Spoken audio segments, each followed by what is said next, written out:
Però le emozioni ci sono di vari livelli. Ci sono le emozioni che sono definite primarie, vale a dire sono emozioni quelle più semplici, quelle proprio che condividiamo anche con gli animali e sono le prime 6 che qui vi ho scritto. La paura, la rabbia, la tristezza, la gioia felicità o il disgusto disprezzo e la sorpresa. Queste perché dico sono primarie? Perché queste anche in un neonato le trovate senza avere, diciamo, nessuna cognizione di causa. Se voi a un neonato, per esempio, date un limone, lui farà un gesto di disgusto, logicamente, o prenderà paura se sente un suono, anche senza sapere che cosa è. E queste sono quelle primarie. Poi ci sono invece le emozioni che sono chiamate secondarie. E qui c'è tutto un elenco, addirittura c'è chi è arrivato a individuarne 33. Per esempio l'ansia è una emozione secondaria, la soggezione, quando una persona entra in soggezione, per esempio queste, gli animali non entrano in soggezione, gli animali non entrano in ansia, diciamo sono quelle che ci fanno diciamo una differenza tra noi e gli animali, ma sono frutto di una socializzazione, di un'interazione con gli altri, la nostalgia, il sollievo, quando a volte uno prova sollievo per una cosa, è un'emozione. La fiducia, la compassione, aver compassione di una persona. Notate bene, poi vedremo, c'è molta differenza tra la compassione e la pena, per esempio. Ecco, per farvi capire, esiste una vastissima gamma di emozioni.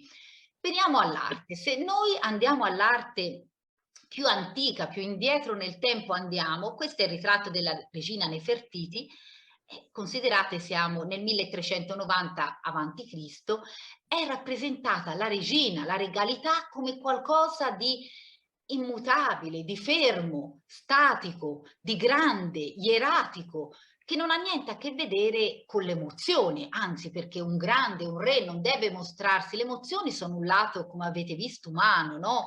Che ci avvicinano sempre più all'umanità e vedrete come nel tempo siano cambiate, no, le espressioni. Se voi andate anche per esempio con i greci, il primo sorriso arcaico, no, trovate un sorriso comunque artefatto, non è un sorriso naturale. E vedrete poi con l'andare del tempo l'arte cambia. Per esempio in epoca greca ci sono queste maschere che hanno la funzione di mascherare quello che c'è, diciamo, all'interno e queste maschere se le mettevano gli attori, lo sapete, possono essere anche mascheroni urlanti, però non conosciamo la vera identità del personaggio che le indossa. Piano piano, per esempio in epoca greca e ellenistica, iniziano a essere introdotti, diciamo, più un pathos, più una sorta di agitazione, una sorta più di movimento rispetto all'epoca precedente. Basta vedere per esempio il Laocoonte con i suoi figli, una scultura famosissima del primo secolo avanti Cristo, e qui vedete il Laocoonte che pur essendo una scultura greca del periodo ellenistico c'è questo movimento, però vedete anche l'emozione è un'emozione comunque contenuta. Questo le spire di serpenti stanno uccidendo diciamo i suoi figli, Laocoonte sta gridando il suo dolore, ma come piace anche all'arte neoclassica che verrà recuperata, lo sapete, il neoclassicismo recupererà l'arte greca, piace questa nobile semplicità e quieta grandezza, dove l'uomo esprime il dolore ma comunque contenuto.